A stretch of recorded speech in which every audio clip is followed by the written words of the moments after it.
क्या तुमने मुझे पढ़ाया मेहनत करके, मानती हूँ, लेकिन तुम मेरे लायक नहीं हो। तुम एक गंवार अनपढ़ आदमी हो जिसकी वजह से मुझे बड़े लोगों के सामने अपमानित होना पड़ता है, तुम्हारी वजह से। काव्या, मैंने समाज से लड़कर, ताने सुनकर तुम्हें पढ़ाया, यहाँ तक पहुँचाया, खून पसीना बहाकर, और तुम ये क्या कह रही हो? वो मेरी मजबूरी थी, समझे तुम? और जितना तुमने लगाया है वो पैसा मैं तुम्हें दे दूंगी, समझे? और ये बेटी तुम अपने पास ही रखो। मैं दूसरी शादी कर रही हूँ एक पढ़े लिखे अफसर से।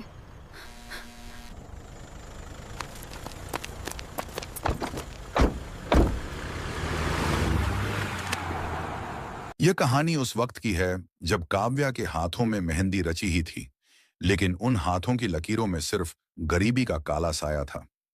काव्या अपने गांव की सबसे होशियार लड़की थी। स्कूल की किताबों के पन्ने पलटते हुए वह अक्सर आसमान में उड़ते हवाई जहाज को देखकर कहती, एक दिन मैं भी इतनी ही ऊंची उड़ूंगी। लेकिन किस्मत का लिखा कुछ और ही था।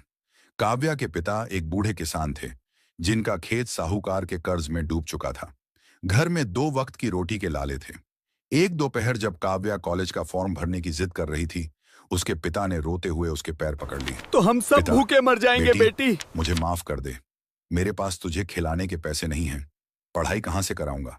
अगर तू इस घर से विदा नहीं हुई तो हम सब भूखे मर जाएंगे। मैंने आदित्य को देखा है, लड़का अनपढ़ है, मजदूरी करता है, पर उसका दिल सोने का है। वो तुझे सुखी रखेगा। काव्या का सपना उस दिन टूटकर बिखर गया। उसने अपनी किताबें एक पुराने झोले में बंद की और भारी मन से एक मजदूर की पत्नी बनकर उस तंग बस्ती में आ गई जहां आदित्य रहता था। शादी के शुरुआती दिन गरीबी और तंगहाली में बीत रहे थे। आदित्य सुबह से रात तक लोहे की चिलचिलाती भट्टी के सामने खड़ा रहता था। एक रात आदित्य ने देखा कि काव्या खिड़की के पास बैठी चांद को देख रही थी और उसकी आंखों से आंसू टपक रहे थे। पास ही उसकी पुरानी किताबें बिखरी पड़ी थीं। काव्या, तुम रो क्यों रही हो? मुझसे कोई गलती हो गई क्या?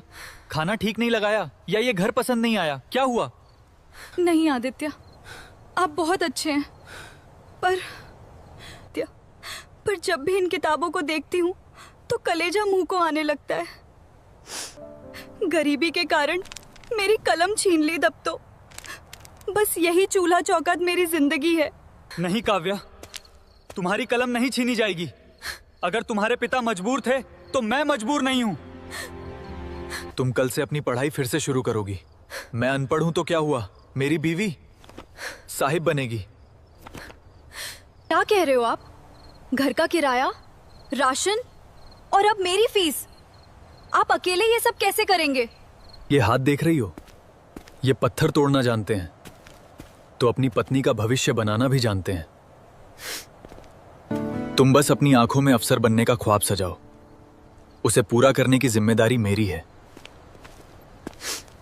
अगले 2 साल आदित्य के लिए किसी नरक से कम नहीं थे। उसने अपनी नींद बेच दी। ओ आदित्य, आज फिर खाना नहीं लाया या फिर से पैसे बचा रहा है? अरे भाई, ये सफर आसान नहीं था, लेकिन अब हर कदम उसे उसके सपने के करीब ले जा रहा था। आदित्य, ये क्या हाल बना रखा है? हाथ से खून निकल रहा है और आप मुस्कुरा रहे हैं। अरे कुछ नहीं है काव्या, आज फैक्ट्री में ओवर टाइम था तो कुछ लोहे के पाइप चुभ गए। पर खुशी की बात यह है कि आज तुम्हारी उस बड़ी कोचिंग की फीस का जुगाड़ हो गया है। ये लो पैसे, कल जाके जमा कर देना। कितने पैसे? ये तो आपकी 3 महीने की कमाई है। मेरी कमाई का मोल तब होगा काव्या जब तुम उस बड़ी कुर्सी पे बैठोगी। बस तुम मेहनत करो।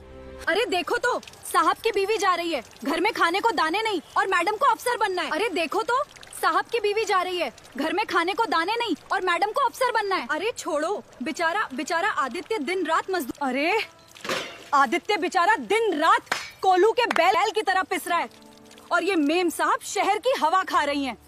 अरे छोड़ो चाची, ये तो आदित्य ही पागल है। अरे लुगाई को उतना ही पढ़ाओ, कल को ये बड़ी अफसर बन गई ना तो सबसे पहले इसी आदित्य को लात मारेगी। क्यों बे आदित्य, सुना है तेरी बीवी कलेक्टर बनने वाली है? फिर तो तू अपनी ये फटी बनियान उतार के सूट बूट पहनेगा या फिर वो तुझे अपना अर्दली बना के रखेगी? भाई, मेरी बीवी पढ़ लिख जाएगी तो मेरे पूरे परिवार का नाम होगा। तुम लोग अपनी फिक्र करो, मेरी फिक्र छोड़ दो। आदित्य, तू पागल है क्या? आज फिर तूने दोपहर का खाना नहीं खाया, बस चाय पी के रह गया। क्यों अपनी जान सुखा रहा है? ओ आदित्य, आज फिर खाली पानी से काम चला रहा है क्या? यार कुछ तो खा लिया कर। अरे छोड़, ये अपने लिए नहीं बचा रहा, मैडम की किताबों के लिए जमा कर रहा है। अरे मदन भाई, भूख नहीं थी आज, बस पेट भरा भरा सा लग रहा है। झूठ बोलता है ये मदन, ये पैसे नहीं बचा रहा अपने लिए, ये पैसे बचा रहा है अपनी बीवी की किताबों के लिए, ताकि इसकी बीवी वो विलायती किताबें खरीद सकें। मैंने बड़े बड़े किस्से सुने हैं, ऊंचाइयों पर पहुंचते ही लोगों की गर्दन अकड़ जाती है। करीम भाई, मेरी काव्या ऐसी नहीं है। उसने मेरे संघर्ष को करीब से देखा है। जब मैं रात को घर आता हूँ और वो थके हुए मेरे हाथ दबाती है ना, तो मेरी सारी थकान उतर जाती है। वो जानती है कि उसकी एक एक किताब की कीमत मेरे शरीर का पसीना इन्हीं है। 2 सालों के बीच उनके घर में एक नन्ही बेटी ने जन्म लिया, नव्या। अब संघर्ष दोगुना हो गया था। एक तरफ नन्ही बच्ची की देखभाल, उसकी दवाइयां, और दूसरी तरफ काव्या की कोचिंग की महंगी किताबें। एक दोपहर जब काव्या पढ़ाई कर रही थी और नव्या रो रही थी, काव्या ने झुंझलाकर किताब पटक दी। मुझसे नहीं होता ये सब। एक तरफ ये बच्ची रोती रहती है, दूसरी तरफ घर की ये दरिद्रता। शांत हो जाओ काव्या, तुम पढ़ाई करो। मैं नव्या को बाहर ले जाता हूँ, जब तक तुम अपना चैप्टर पूरा कर लो।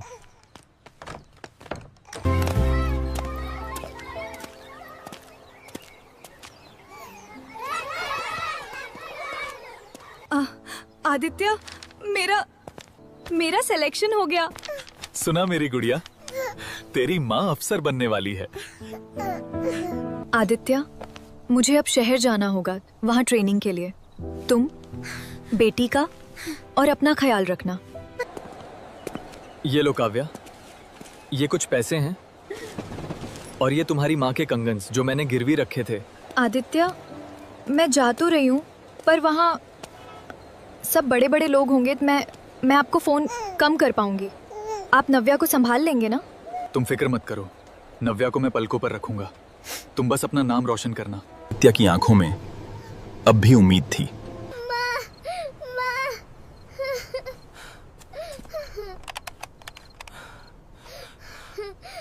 काव्या, हेलो। नव्या को बहुत तेज बुखार है, वो तुम्हें याद कर रही है। एक बार उससे बात कर लो, शायद तुम्हारी आवाज सुनकर चुप हो जाए। आदित्य, मैंने कितनी बार कहा है कि मुझे इस समय फोन मत किया करो। मैं अपनी बैचमेट्स के साथ एक बहुत जरूरी डिनर पे हूँ। बुखार है तो डॉक्टर को दिखाओ ना, मुझे फोन करने से क्या होगा? मैं कोई डॉक्टर नहीं बन रही, अफसर बन रही हूँ। और माँ,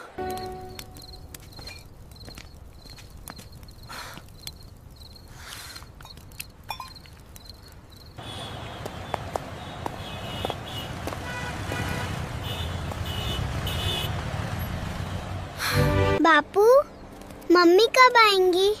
बस बेटा, आती ही होंगी। Kavya, mummy, mummy, mummy.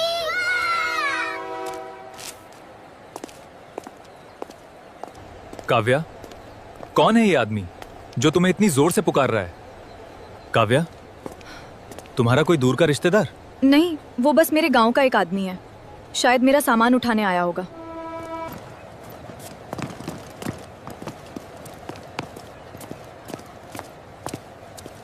Kavya को शहर के सबसे पॉश इलाके में एक सरकारी बंगला मिला था। सफेद दीवारें, मखमली कालीन और नौकरों की फौज। आदित्य जब पहली बार उस बंगले की दहलीज पर पहुंचा तो उसने अपने जूते बाहर उतार दिए। आदित्य, ये क्या तमाशा है? जूते अंदर पहन कर आओ। अब तुम किसी झोपड़ी में नहीं रह रहे हो। और सुनो, कल से तुम इस हुलिये में मेरे घर के सामने नहीं दिखोगे। काव्या, ये तुम क्या कह रही हो? ये घर तुम्हारा है तो मेरा भी तो हुआ ना। और मेरा हुलिया, मैं तो मजदूरी करके ही आया था सीधा। वही तो समस्या है, मजदूरी। अब मैं इस जिले की बड़ी अफसर हूँ। बड़े बड़े नेता और अधिकारी यहाँ आएंगे। अगर वो तुम्हें इस हालत में देखेंगे तो मेरी क्या इज्जत रह जाएगी? लोग कहेंगे कि मैडम का पति एक गंदा मजदूर है। काव्या, इन्हीं गंदे हाथों ने तुम्हारी महंगी कोचिंग की फीस भरी थी। तब तुम्हें इन हाथों की गंध बुरी नहीं लगी थी? वक्त बदल गया है आदित्य। तब मेरी मजबूरी थी, आज मेरा रुतबा है।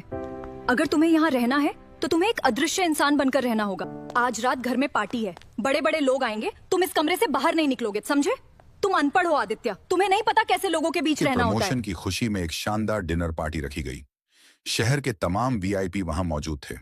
काव्या ने आदित्य को सख्त हिदायत दी थी कि वह अपने कमरे से बाहर ना निकले, लेकिन नव्या ने जिद की कि वह अपनी मां के साथ खाना खाएगी। आदित्य उसे लेकर जैसे ही हॉल में पहुंचा, सन्नाटा छा गया। आदित्य ने एक साधारण सा कुर्ता पहना था। काव्या एक रईस बिजनेसमैन और मंत्री के साथ हंस हंस कर बात कर रही थी। मैडम, आपके बारे में बहुत सुना है, पर आपके परिवार से नहीं मिले। आपके पतिदेव क्या करते हैं? सर, मेरे पति, वो एक्चुअली विदेश में रहते हैं, अपना बड़ा बिजनेस संभालते हैं। ये हाँ का, ये तो बस घर की देखरेख करने वाले नौकर रखे लिए हैं। काव्या, झूठ की बुनियाद पर खड़ी इमारत बहुत जल्दी गिर जाती है। कह दो इन साहब से कि तुम्हारा पति विदेश में नहीं, इसी शहर की लोहे की फैक्ट्री में खून जलाता है। चुप रहो तुम। तुम्हारी हिम्मत कैसे हुई मेरी बात काटने की? तुम्हारी औकात क्या है? एक अनपढ़ गवार मजदूर। तुमने मुझे पढ़ाया तो क्या एहसान किया? पैसे दिए थे ना, ले लो अपने पैसे और दफा हो जाओ यहां से। मेरी बराबरी करने का सपना भी मत देखना।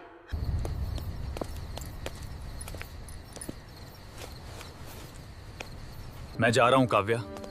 तुमने आज सिर्फ मुझे थप्पड़ नहीं मारा, बल्कि उस भरोसे का कत्ल किया है जिसके दम पर मैं 18-18 घंटे काम करता था। जाओ, और याद रखना, तुम मेरे पति कहलाने के लायक भी नहीं हो। मेरी और तुम्हारी कोई बराबरी नहीं है, समझे तुम? मैं आज जहां खड़ी हूं, वहां पहुंचने का सपना भी तुम जैसे लोग नहीं देख सकते। मैं आसमान हूं और तुम सिर्फ जमीन की धूल हो। और अपनी उस बेटी को भी ले जाओ, मुझे तुम्हारी कोई जरूरत नहीं है। आज तुम बहुत ऊंची खड़ी हो काव्या, लेकिन याद रखना, ऊंचाई जितनी ज्यादा होती है, गिरने पर चोट भी उतनी ही गहरी लगती है। तुमने मुझे अनपढ़ कहा, गवार कहा, और आज उसी घर से निकाल दिया जिसे बसाने के लिए मैंने अपनी पूरी जिंदगी झोंक दी थी। पर समय का पहिया घूमेगा काव्या, जरूर घूमेगा।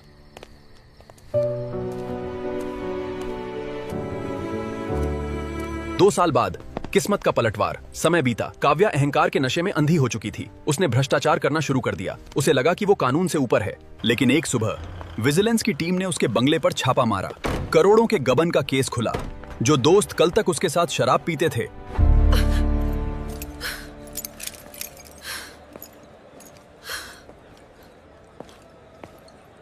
और उसे 3 साल की जेल हुई।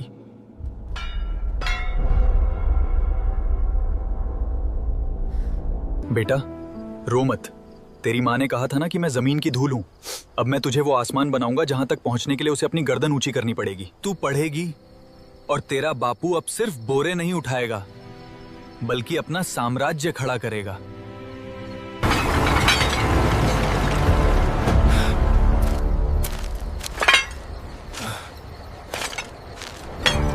आदित्य, तू पागल हो गया है? रात भर सोता नहीं है, ये लोहे के टुकड़े और पुरानी मशीनें लेकर क्या करेगा? सांवला भाई, लोहा जब तपता है तभी हथियार बनता है। मुझे बस एक मौका चाहिए।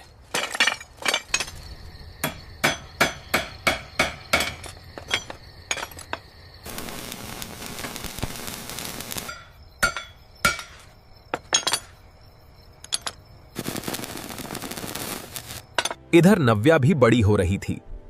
आदित्य उसे खुद पढ़ाता और शहर के सबसे अच्छे स्कूल में उसका दाखिला कराया।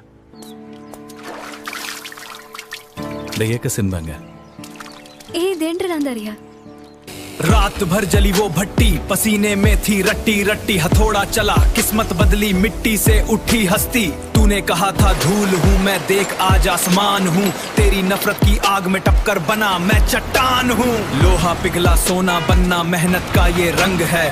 दुनिया देखे खड़ी होकर आदित्य का ये ढंग है। अब ना कोई बोझ है कंधे, ना कोई मजबूरी है। मेहनत से जो खड़ा किया वो मेरा ही पूरी है।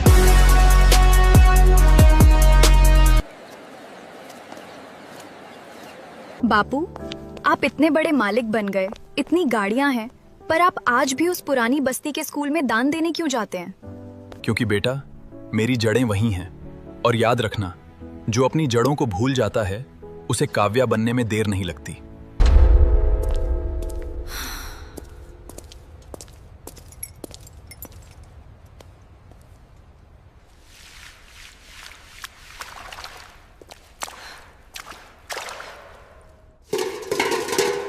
आदित्य, तुमने ये सब कैसे सहा? मैंने तो बस कुछ दिन ये काम किया और मेरी रूह कांप गई। तुमने तो सालों तक अपना खून जलाया ताकि मैं चैन की नींद सो सकूं। मैं कितनी अंधी थी।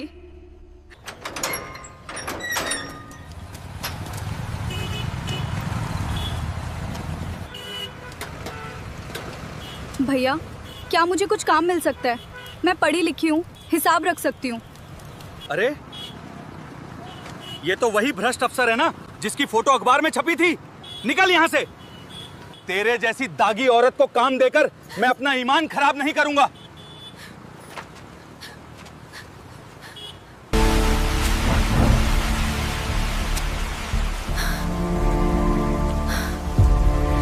ए औरत, पीछे हट। यहाँ बड़े साहब की गाड़ी आने वाली है। चल भाग यहाँ से। भैया, बस थोड़ी देर खड़े रहने दो। बहुत भूख लगी है। अगर कोई काम हो तो बता दो, झाड़ू पोछा भी कर लूंगी।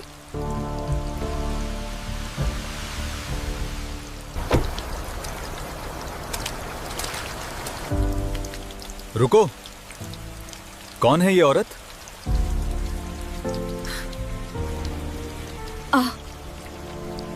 आदित्य, आदित्य, तुम?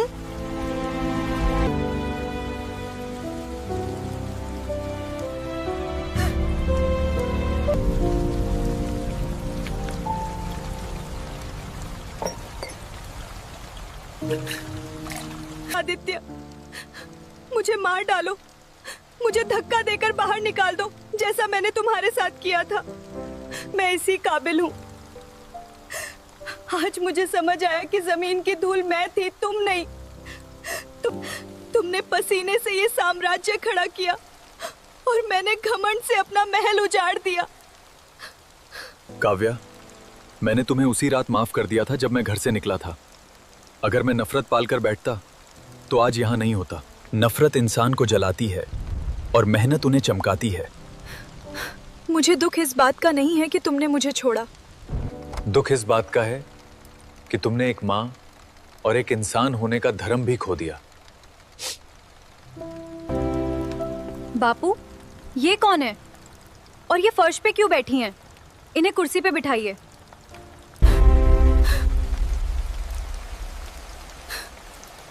बेटी, मेरी बच्ची, मुझे देख।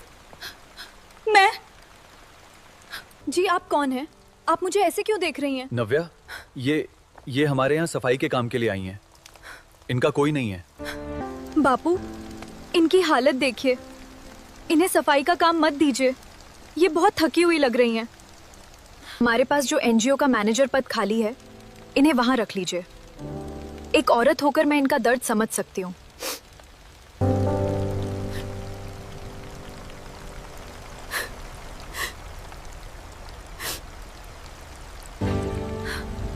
बापू, मुझे पता है ये कौन है। तुम्हें कैसे पता नव्या? मैंने संदूक में आपकी और माँ की पुरानी फोटो देखी थी। मुझे पता है कि इसी औरत ने आपको अनपढ़ कहकर घर से निकाला था। मुझे पता है कि इन्होंने मुझे बचपन में लावारिस छोड़ दिया था। आज मेरा मन था कि मैं आपसे वही सब कहूँ जो आपने मेरे बापू से कहा था। मेरा मन था कि मैं आपको बताऊं कि एक मजदूर का खून क्या कर सकता है, लेकिन मेरे बापू ने मुझे अफसर बनना नहीं, इंसान बनना सिखाया है। बापू, इन्हें माफ कर दीजिए, क्योंकि इन्हें जो सजा मिलनी थी वो कुदरत दे चुकी है। आज ही अपनी ही बेटी के सामने एक अजनबी बनकर खड़ी हैं। इससे बड़ी सजा एक माँ के लिए क्या होगी। इन्हें काम दीजिए, पर इन्हें ये एहसास हमेशा होना चाहिए कि जिस धूल को इन्होंने ठुकराया था, आज उसी की छांव में इन्हें रोटी मिल रही है। I am having trouble filling out these forms. It is. All right, let me take a look. We'll sort this out. Yes, the data confirms the projections. We can move forward with the implementation. कुर्सी से नहीं, किरदार से बड़ा बनो, वरना एक दिन सब कुछ होते हुए भी तुम्हारे पास कुछ नहीं बचेगा।